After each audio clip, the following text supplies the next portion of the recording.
for selling hazardous products on their platforms. Notices have been issued to Amazon, we understand, also to Flipkart, to ShopClues and Paytm Mall, as well as Snapdeal. My colleague Sameer Dikshit has filed a report earlier in the day about the notices that have been sent out to these companies. Let's find out what exactly they are and what exactly they are saying from this report. Products which are not following the QCO, Quality Control Order guidelines, and it is being sold on e-commerce platform. Seeking this, the notices have been issued. So far, the entire investigation against the Paytm Mall is done, and they have been found guilty. So the Protection Authority has imposed a hefty penalty of 1 lakh, and in addition to that, the entire product which are substandard quality, they have been asked to recall, and also it has been instructed to the Paytm Mall to compensate the buyers who have purchased from these from this Paytm Mall platform, especially the product which are not up to the standard of QCO. In addition to this, the rest for Amazon, Flipkart, Snapdeal and ShopClues, the investigation is almost over. So it is very likely that within this month, a final order against this may be issued by the Protection Authority. It is very likely that some sort of penalty, a financial penalty, along with this, the recall of product may be this order may come up from the Consumer Protection Authority. But a clear message is that products which are not following the quality control order and which might play with the lives of common men, so that has to be stopped from being selling on this online platform, and a stringent action from the Protection Authority is likely to be taken in this direction. Yes, indeed. Already it has been mandated that products with an ISI mark are a must as far as e-commerce platforms go. And now following that, products like cookers, helmets, cooking cylinders getting sold over there. The CCPA, the Central Consumer Protection Authority, seems to have a problem with that. And regarding that, notices have been sent, like my colleague Sameer Dikshit is telling us. In fact, he's joining us now to talk about this continued focus as far as the CCPA action is concerned. Now we understand the central body is also planning to come up with advertising guidelines, and they are going to apply to Edtech companies. In fact, we've heard from our sources about this, that the CCPA has issued notices to as many as 4 Edtech players about misleading advertisements.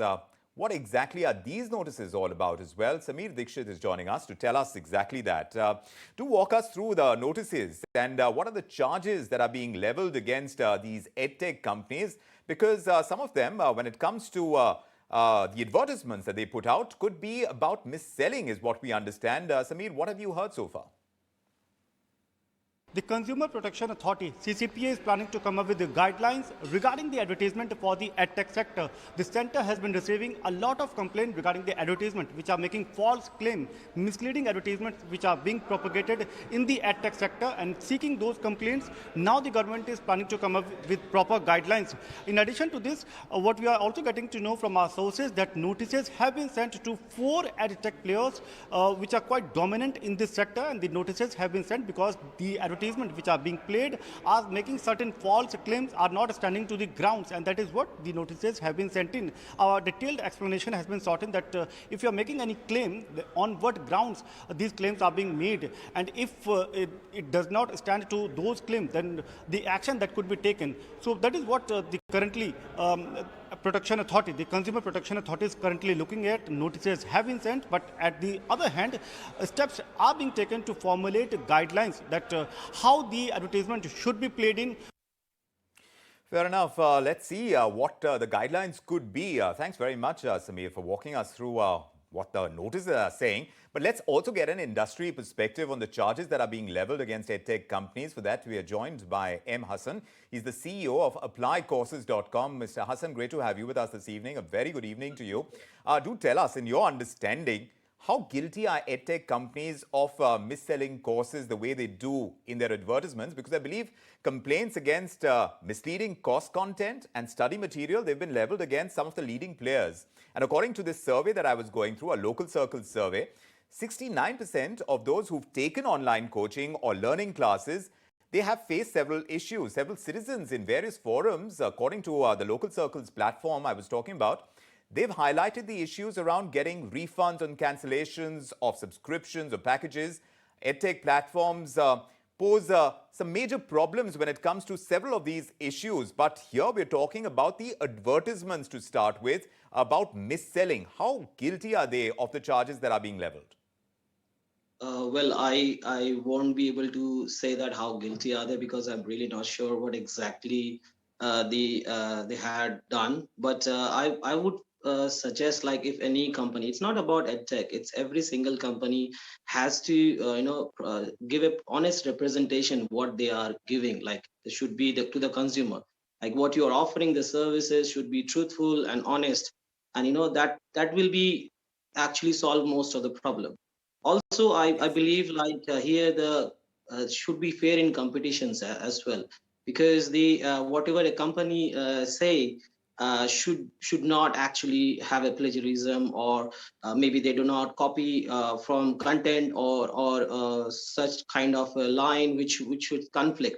So I believe if every single company across India follow these practices, these kind of issue will not come to a problem in when there would be an advertisement. Well, Mr. Hassan, the problem has been highlighted. So, at a certain level, while you're talking about what should be the ideal scenario, isn't quite the scenario today. So, I'm just wondering, because there is a self-regulatory body of edtech companies, I'm wondering the kind of role that the India Edtech Consortium, the ISC, is playing. It is a coming together of these new age education companies. I believe it was set up earlier this year under the Internet and Mobile Association of India. And within that association, there are the key players. You talk about Byju's, Unacademy, Upgrad. All these major edtech companies are members of it. So I'm wondering what they've done so far in controlling, in the self-control, when it comes to addressing what the CCPA is calling malpractices. I believe here what I have come across is from my the people whom I know in the tech industry, is that the reviews, because reviews were not genuine.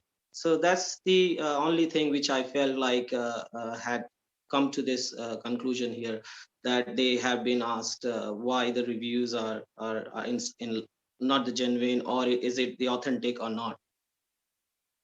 Exactly. And also for a long time now, parents of students, they've been complaining about how edtech startups are involved in pushing loans or financing options for the various expensive courses that are offered. I'm wondering, how rampant is this practice? Has it largely gone unchecked in your understanding and experience? See, I cannot say about any other company, but what we do is we make sure that whatever we are giving the services, we are providing the exact information, whether, let's say, whatever services we are offering, that should be exact and crystal clear to the parents, that this is what we are offering. And if we mention that in our advertisement as well. And if we keep on practicing this, I don't think so none of the regulator or body will have any issues.